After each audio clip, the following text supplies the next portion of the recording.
The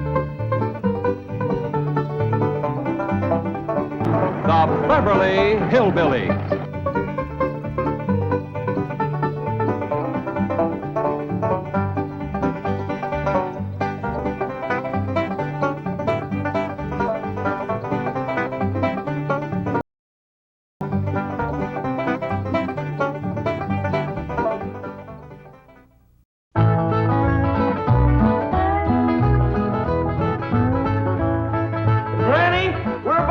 The still? Over here on this side of the cement pond, Jethro. Okay, Granny.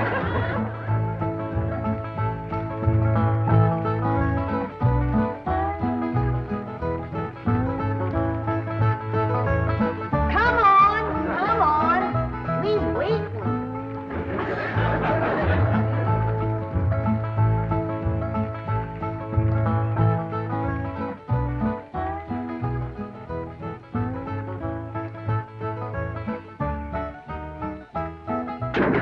Turn it a mite that way, Jethro.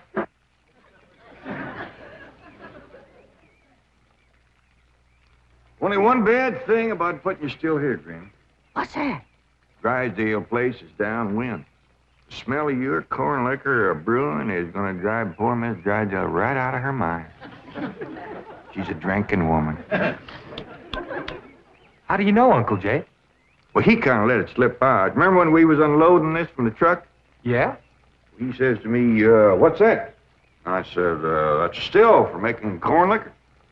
He turned kind of white and trembly, and he says, oh, please don't ever let my wife see that. I reckon she just can't leave the stuff alone. Some folks like that. Terrible. Come to think of it, that's how come she's in Boston. What kind of drinker? Yeah. Miss Hathaway says she goes all over every place looking to get cured. Damn city cure's no good. The minute you go to taking it away from them, they want it all the more. I could cure Mrs. Drysdale of her drinking in 2 days. Oh, Granny. I just telling her she could have all she wanted. When they find out you don't care if they drink, they don't care to drink. That sure would be a blessing. Huh? Over here, Elly, now. No more talk about drinking. Hey, look, everybody. Ella Mae's wearing a dress. How, Mr. Drysdale's in the house to see you. All right. My, ain't she pretty? Yeah. But, Elly, you're showing too much bare hop. Well, that ain't her fault, Granny. She just got the dress on backwards. Elly, honey, put it on the other way around. All right. Hold it. Hold on. What in the world kind of a dress is that? Well, Miss Hathaway says a California sundress. Wouldn't let no son of mine wear it. Daughter neither. Granny, you'd best get her into something decent whilst I talk to Mr. Drysdale. Uncle Jay, can I go swimming in the cement pond? Oh, I reckon so, Jethro. But this ain't like the swimming hole back home. You can't go in there without no clothes on. I can't? No, sir. Okay, Uncle Jay.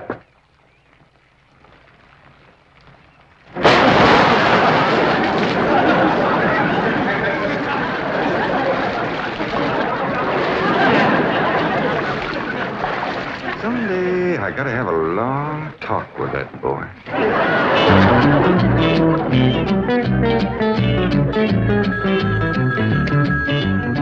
Mr. Drysdale's office, Miss Hathaway speaking. Boston. That must be Mrs. Drysdale. No, don't put her on. She'll only make my life Mrs. Drysdale. How are you? How are things in Boston? Oh, the doctors here are just as silly as the ones in Beverly Hills. They insist there's nothing wrong with me. They've got me so depressed.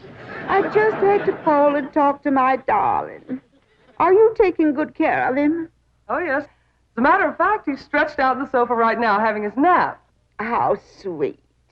Well, the moment he wakens, you take his temperature and give him some of that blue medicine. What? He's waking now? Oh, marvelous. Put him on. Tell him Mumsy wants to hear his sweet voice. Speak to your mumsy. He whined. Oh, he probably has a migraine. Oh, poor Patricia, my lord. MacGibbon made a hypochondriac out of you. Any message for Mr. Drysdale? Who? Oh, Milburn, my husband. Yes, well, is he there? No, he's up at the Clampett estate. Clampett. They bought the place next to yours just about the time you left for Boston. I don't find them listed in the first families. You tell Milburn not to mingle with them socially until I've had a genealogical check run on them. We don't want riffraff living under our very noses. For pain, one swaller. Don't open near fire. I'll be right in, Mr. Drysdale. Thank you, Elly Mae. Granny, this is quite an array of medicines you have here. Yep, them's all the remedies I made myself. I wish you'd make something to help my wife. She's a terrible hypochondriac. Oh, What's the hypochondriac? Elly, you run along now. I'll join you directly. Yeah, she goes from doctor to doctor to doctor. Well, I reckon the doctor can't help what's ailing her. Of course they can. It's psychosomatic. But she insists on prescriptions. Oh, I wish you could see our bedroom. Bottles all over the place. I plead with her. I hide the stuff. She always finds it or gets more. You think that's a lot of bottles? You should see my wife after a trip to the pharmacy. Why, she's so loaded she can hardly stagger up the stairs. Sit down, Mr. Drysdale. Sit yourself. And she has a dog. A perfectly healthy poodle. Now, would you believe that she Don't tell me. laps it up just like she does? Lord, look. You're sure toting a heavy burden. Now, maybe I can help you. Now, if she was to think that every time that she was to... You can just wear that barrel till your clothes get dry. What happened to Jethro? Get too close to a skunk? He jumped in the pond with his clothes on. Mr. Drysdale, I'm sorry to kept you waiting. Did Granny tell you about her complaints about the kitchen? Jed, I'm ashamed to mention my piddling troubles to a man bowed down with the misery he's got. You know his wife.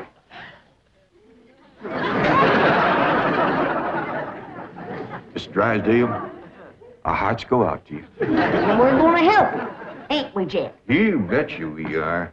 Man serves a poor purpose in this world if he can't help his neighbor. Oh, you're very kind, but I'll manage. I've been living with it for years. Have a nip, it'll brace you up. Oh, no, thank you. I never touch it. You hear that, Jed? Poor man. He's got all the trouble and none of the fun.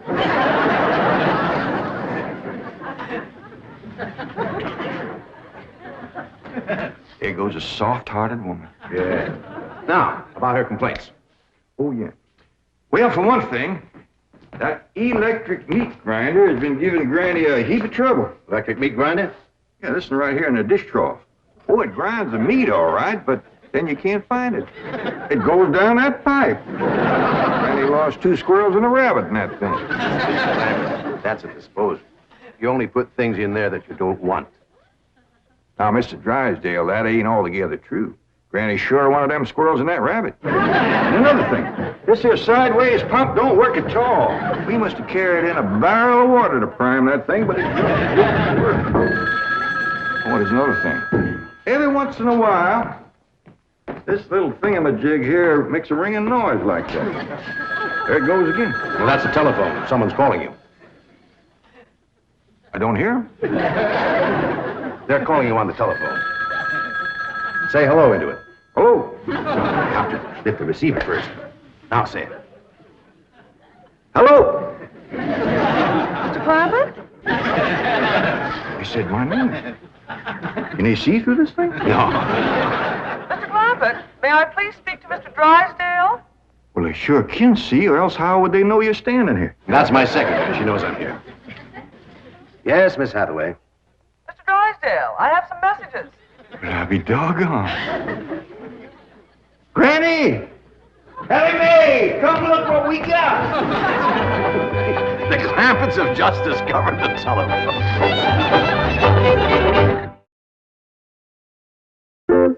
Yes, indeed. This is a marvelous invention. With this instrument, you can talk to anyone, any place in the civilized world. Can we talk to my cousin Pearl? Oh, yes, of course. Right now? Yes? Elly Mae, run out back and fetch Jethro. Oh, wait a minute. You might not have his clothes on yet. Oh, I'll get him. Jed, is he greening us? Can we honest to goodness talk to Pearl on this team? You heard what he said. Hello, Pearl, you old rascal. What you doing back there? Oh, there ain't Pearl. This here's Elly. Oh, ladies, first, you gotta pick this thing up. Hello, Pearl, you old rascal. What you doing back there? Oh, there ain't Pearl. This here's Elly. What's she saying? You saying a word, you just humming. She ain't even humming a tune.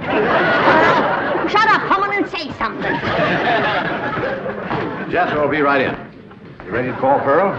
You've been a calm, but you just hum. That's dial tone. First, you've got to dial long distance like this. Okay. Howdy, Pearl. Hello, Pearl, you old rascal. What you doing back there? Oh, there ain't Pearl. This here's Elly. This is long distance. We know that, Pearl. Oh, I believe you have the operator. What's Pearl's number? Number? Operator. Just a moment, please. Hey, folks. Mr. Drysdale told me what y'all was up to. You can't talk to Ma on that thing. Well, look who's getting too smart for his britches. Too big for him, too. Mr. Drysdale says we can talk to her. Yeah, you think you know more than Mr. Drysdale? Well, I know Ma ain't got no telephone. Excuse me, call operator. You sure spoiled things. And who asked you to butt in? I'll get it. I know what to do when it does that. Hello? Yeah, he's here. Well, for goodness sake. Well, sure. Well, howdy there, Miss Drysdale. This here is... Margaret! Oh, how wonderful. What? Man? Oh, yes, the telephone man. Well, how are you? I'm worried, that's how I am. I'm afraid, Milburn, that you've let the wrong kind of people move in next door to us, and I'm dreadfully upset. Now, dear, you mustn't let yourself get into this condition. Control yourself. No, dear, you mustn't come home yet. No, not until we get them in shape. I mean, get you in shape. You know. Now, we'll wait until you're cute. Milburn, I want to meet the Clampetts as soon as possible. Now, when will that be? What about Christmas? Next year. Milburn, this conversation is making less and less sense. Now, I want the truth about the Clampetts, or I'm flying home immediately. Now, Margaret, please control yourself. I don't want you flying. No, please, dear, please, stay on the ground. Dear, why don't you lie down and take a sedative? And I'll call you from the office. Goodbye. I'm sorry, my wife. We understand. Well, I'll see you later. Keep your chin up. Poor man. Don't it just tear your heart out? He is so ashamed of his wife, he don't even want us to meet her. What he says, she won't be cured till Christmas of next year. You gotta help me, Granny. I still say I could cure Mrs. Drysdale in 2 days. Sure be worth a try. If we could get her out here. Jed, misery loves company.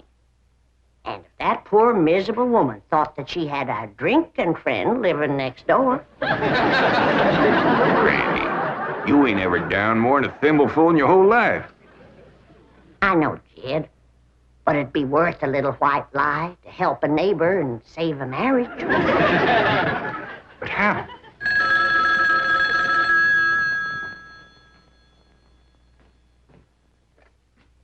Hello? Yes, ma'am. Ain't that a stroke of luck, Granny? It's Mrs. Drysdale again. Well, no, ma'am, he ain't here, Mrs. Drysdale, but Granny and me'd like to talk to you. We your next-door neighbors, the Clampetts. Listen, honey, I got my still set up not 50 feet from your back door. Now, you come on home, and you and me will get glassy-eyed, falling down crocked. We'll get juiced at eyeballs. How does that sound to you, honey? I don't hear nothing. Me neither.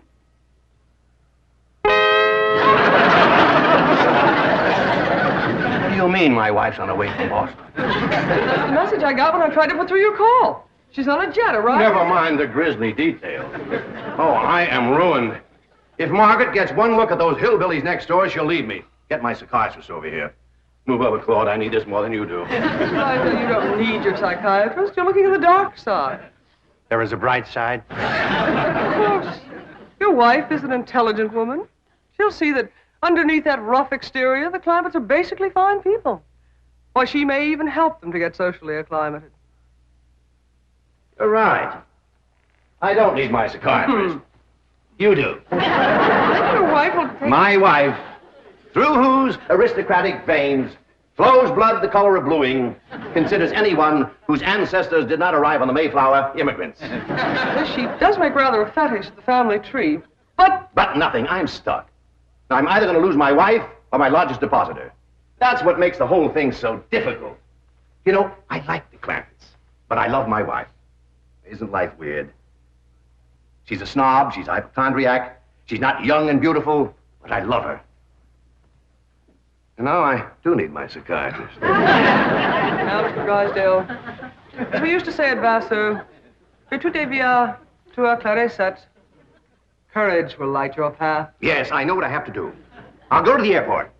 I'll take Margaret in my arms. I'll look her in the eye and lie like a rug. I'll tell her the Clampetts have left town and put her back on the plane. I beseech you, do not become enmeshed in a web of lies. But it won't be a lie if the Clampetts are tricked into actually leaving town. But they're just getting settled. What could possibly induce them to leave town? That's your problem. Me? You expect me? But they like you. Finagle them into going to Palm Springs for a few days. No, no. I will not help you spin your deceitful web. Miss Hathaway, would you rather be an unemployed secretary or a spider with a raid? You know, I think the Clampetts might enjoy Palm Springs. Palm Springs? Where's that? It's about 125 miles from here, in the desert. Desert? Yeah, remember we crossed from them on the way out here. All that sand? Yeah, I remember. You ain't getting me to no desert. Trees were so far apart, the woodpeckers had to tote lunch. But this is different, Granny. This is a beautiful resort with lots of trees and fine hotels and swimming pools. We got a pond for swimming right here. Elly's out swimming right now. You didn't jump in with her clothes on, did you? I don't know. Oh, surely not. She promised to wear the lovely swim ensemble I got her. Yeah, she done just like Jethro. Here she comes with the dress shrunk clear up to her. Granny! What's the matter? All her hair come out. What?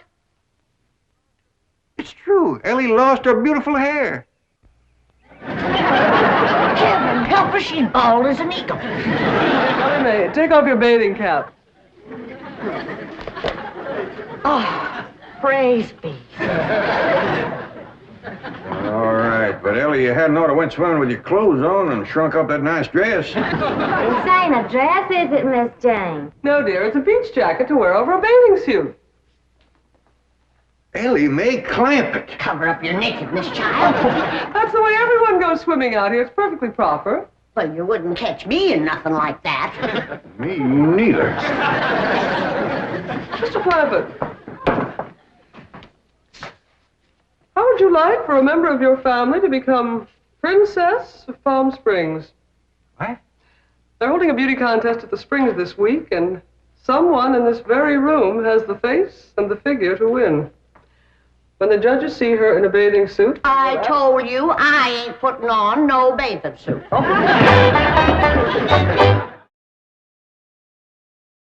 Believe me, Mr. Clampett, this beautiful daughter of yours can win that Palm Springs beauty contest without even trying. Can we go, Pa? I'm sorry, Elly May, but I just don't cotton to the notion of a bunch of strangers gawking at your bare limbs. Besides, we already know you're the prettiest. Why shame all them other girls? Run along and get some clothes on. Yes, sir, Pa.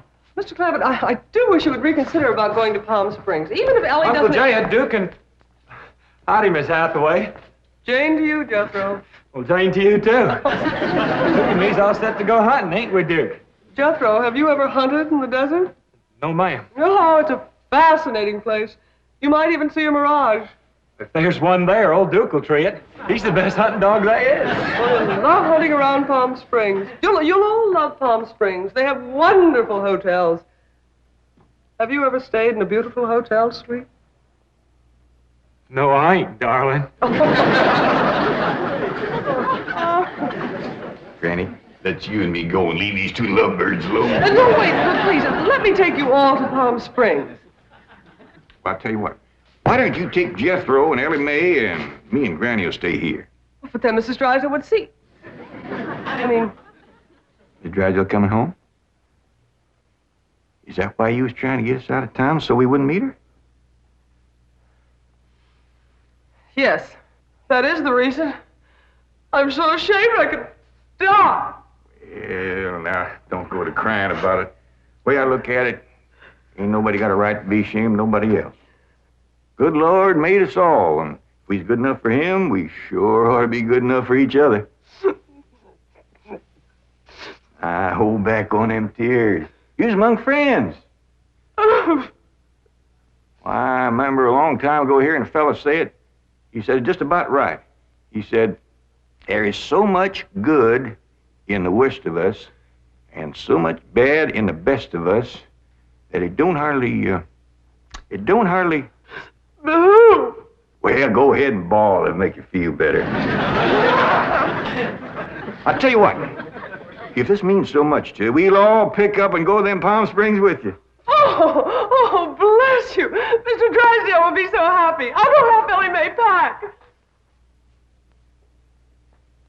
I'm telling you, that Miss Drysdale must be a mess. She's gonna need our help, Jed. This is a poor time for us to be leaving. Yeah, we gotta help her once we get back. Right now, we gotta respect Mr. Drysdale's feelings. Jethro, you go get the truck ready. Okay, Uncle Jed.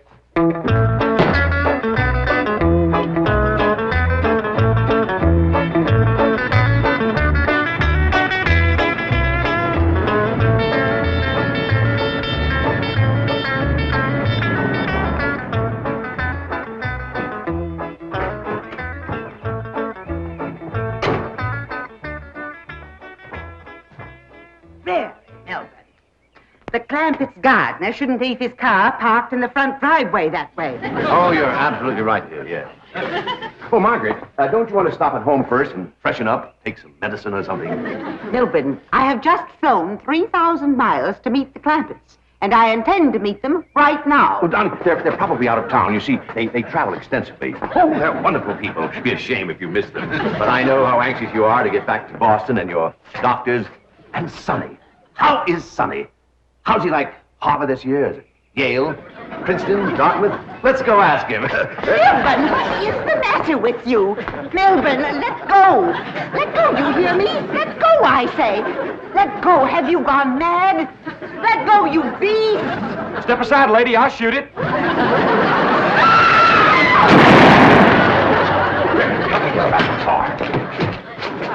What'd you shoot, Jethro? I think it was a fox. Who's that? My wife. And why aren't you in Palm Springs? Let's get her home as quickly as possible. What's going on? Jethro shot a fox. That's Miss Drysdale, stewed to the gills. No wonder they didn't want us to see her. Poor woman. You mean poor husband. Yeah. We can't go up to Palm Springs and leave our neighbor at a time like this. That's right. We gotta pitch in and see that his wife gets cured. Uncle Jed, are we going hunting? Might as well. It'll be a while before she sleeps that one off. Well, I hope there's some possum around. These skinny old California foxes ain't worth shooting at.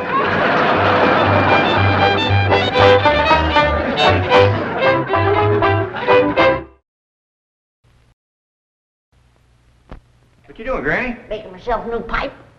Oh, I got something here you want to cotton to. That banker fella gave them to me. What's that? Winston cigarettes. Try one, Granny. They is first rate. Well, if you say they're really good. Best smoking you ever had.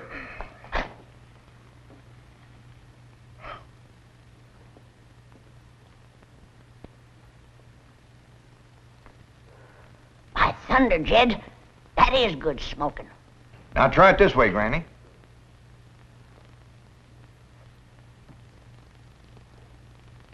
tastes even better. They tell me these Winstons is the best tasting cigarette you can get. Well, I may put away my corn cob. That's saying a heap for 'em. You know, Granny, there just ain't no way of saying how good a Winston is. You gotta smoke one to find out. Well, I can say this. Winston tastes mighty good. Like a cigarette should.